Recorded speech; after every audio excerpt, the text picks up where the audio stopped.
Citoyens béninois, dans quelques semaines, nous avons les élections présidentielles, précisément le 11 avril.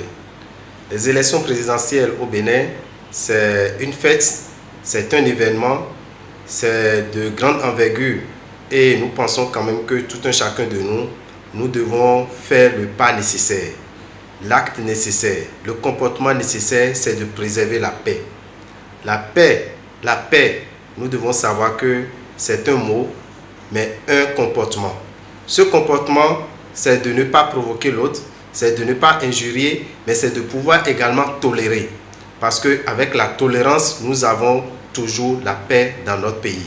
Et comme nous savons toujours tolérer, nous savons toujours pardonner, nous savons toujours tourner la page, nous pensons quand même que cette fois-ci, il y a le monde entier qui nous regarde. Et nous ne devons pas faire piètre figure. Nous devons maintenir la paix que nous avons dans notre pays. Nous devons tout faire pour renforcer cette paix. Et nous demandons à nos frères, à nos sœurs politiciens de tout faire pour maintenir cette paix. Parce qu'ils sont les premiers acteurs.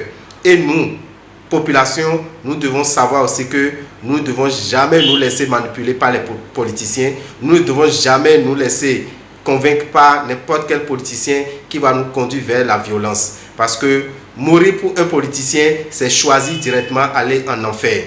Et si vous ne voulez pas aller en enfer directement, nous demandons à tout un chacun de nous de préserver cette paix qui est une grande bénédiction pour la population béninoise. Je vous remercie.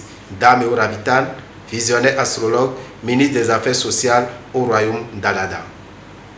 La mission que l'Église a reçue, c'est une mission de paix, une mission de prier pour que tout le monde soit dans la quiétude.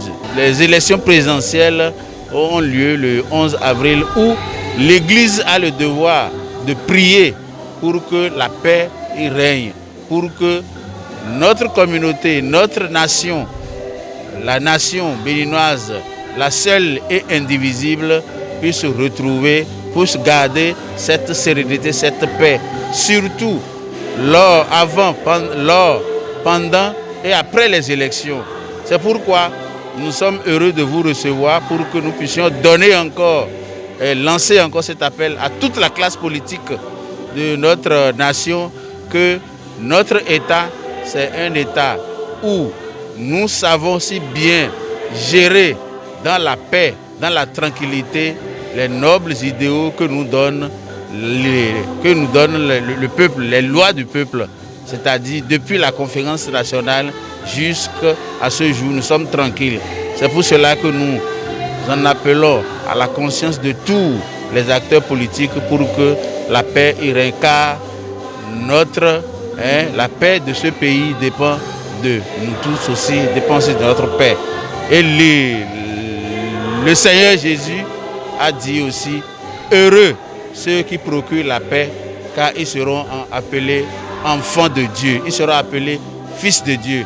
C'est pour cela que nous sommes dans cette logique, dans cette dynamique, que nous puissions vraiment prier et lancer à toute la classe politique le mot de paix qui doit nous revenir à tous pour que nous puissions construire et conserver l'unité que nous avons chèrement acquis, que la nation béninoise a chèrement acquis depuis la conférence des forces vives de la nation. À cela, je voudrais dire, l'Église, notre Église, ensemble avec le Conseil écuménique des Églises du Bénin, on a procédé à 3 journées de prière. La toute première journée, ce sera le mercredi prochain à l'église locale Cité de Grâce de Westmain à Porto-Novo. Toujours pour prier pour la paix dans l'église, la paix entre les fils et les filles de ce pays.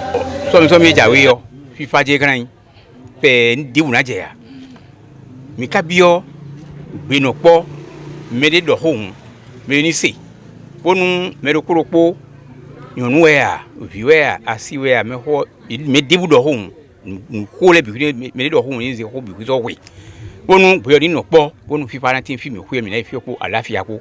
No mi no se to de le me na se ro bi na fiwea, no mi no se ro to de le me, singide mi no se to le me na se ro fiwea. La paix n'est pas un mot, c'est un comportement. Nous sommes à quelques enjambées des élections présidentielles au Bénin. J'invite les deux camps, que ce soit les opposants et les mouvanciers, à un comportement reflétant la paix.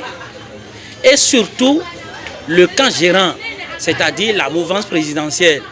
C'est vrai, lorsque vous gérez un État, vous serez soupçonné de tout. Vous aurez des attaques partout. Il vous revient de prendre de la hauteur et savoir gérer les choses telles que cela se doit. Surtout la mouvance présidentielle, à travers le chef d'État qui représente cette mouvance, il doit beaucoup mettre de l'eau dans son vin. Il ne peut pas répondre à toutes les attaques ou bien à toutes les interventions, à tous les actes des opposants.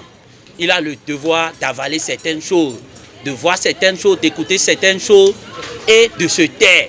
Il y a des gens qui vont utiliser son nom pour se faire de la publicité. Il y a des gens qui diront certaines choses pour se faire voir. C'est à lui de prendre de la hauteur.